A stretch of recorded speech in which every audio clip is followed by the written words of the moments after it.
One of the reasons, see how it's all rusted, kind of rusted here? That's the reason. And then we're going to go file it from underneath the truck and start replacing them one by one. Here's the replacements. I got them from Inline tube. These are stainless, so they'll never rust, I guess. Of course, there's different versions of stainless. I've seen stainless rust. And then these are like $70 with shipping. Slightly bent, so you're going to unbend them to fit them in the box, which is normal how you get lines. And this is going to save you countless hours. They're going to look professional. 70 bucks, yeah, with shipping. So if you had to go buy them in the store, it'd be $5 to $8 each line. The passenger side would take you, front would take you forever to make that.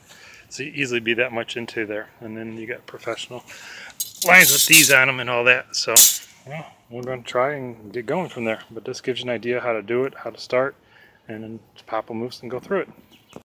Denali, Tahoe, Silverado, brake line replacement. I'm going to go over the basics real quick. Work in the front. Problem is that brake lines rust where these little clips are. I tried to spray paint them and stuff, that didn't help. First step is you're going to have to take these clips off for the inner fender. These work from the master cylinder to the portioning valve to a brake motor under here, and then they come back again. Oh, you can see that brake motor. There it is. I guess that's for the ABS, so you just have to take these clips off to start. And we can find our, you really don't need no special tool. All you have to do is grab them where these little notches are, pull them. The screwdriver usually works pretty good. So just find a little spot to the recess, pull it out with the screwdriver. You can actually pry the whole thing out once if you get it most of the way out, or you can pry the center out and pull it from there. Sometimes it's easier to grab the center. Let's pause it. My video on doing brake lines for Yukon, Suburban, all that.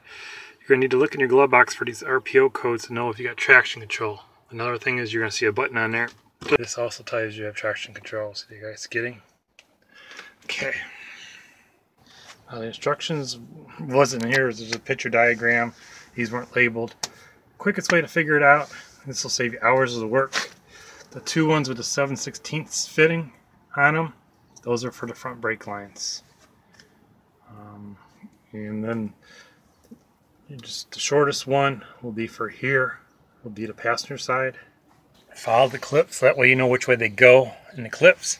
And the longest one will also be for the passenger side, but that'll be from the ABS thing. They'll join with the union. I said follow the clips so that way you know which way they go and how they went.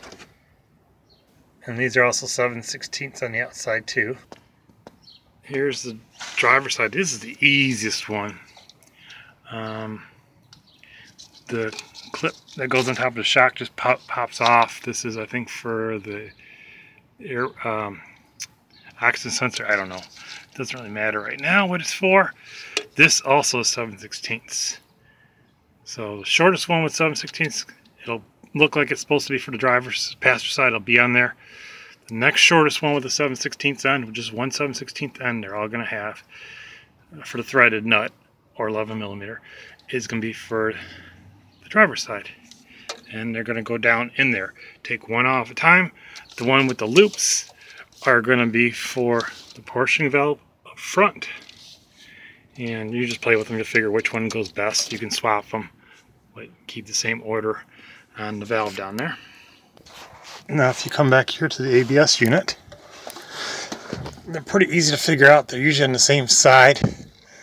The back top two are for the rear. The top one is for the drivers. Passengers is this one, I believe. So from inside the truck, drivers front, passenger front, and then these are the two ones going to the ABS at the bottom. You're going to have to take ones to get out. What I did is take the driver's one out and just left it out, and I left the line there so I could know which one to get to. There should be a bleeder screw on here, I would believe, to bleed them. I'll have to look on the other side, maybe not. And you try to want to do all of them if you can. There was a study I just looked at. There was a high rate of failure, 40s after 5-6 years, the government said, in Rust Belt states or salt states. And you do not need to take the gas tank out if you want to do the rear brake lines. You have to do a little bit of bending and tweaking. These aren't pretty right now. I'll try to straighten them out and use those little clip holders so they stay and they don't jump around. At least use one or two of them. That's gonna be, you definitely see they're not pretty all the way down right now, but they're all pretty. I got them a lot of tweaking to do some of them. Especially that longest one. And these are color coded actually. These are the 7/16 ones. These are the ones with the 9/16 heads on them. These are definitely going to be for the rear. The rear has big hooks on them. Hooks like a fishing hook. The fronts have kinks in them. The front brake lines are always going to have, here we go, tweaks like this to get around the frames. The right side is the outside, and it goes into the ABS unit. And the reason you're also going to have to know your code is for the rear brake lines, because they go differently, slightly different. And the XL comes with an extra piece of 12-inch or so steel line with compressions to make it longer.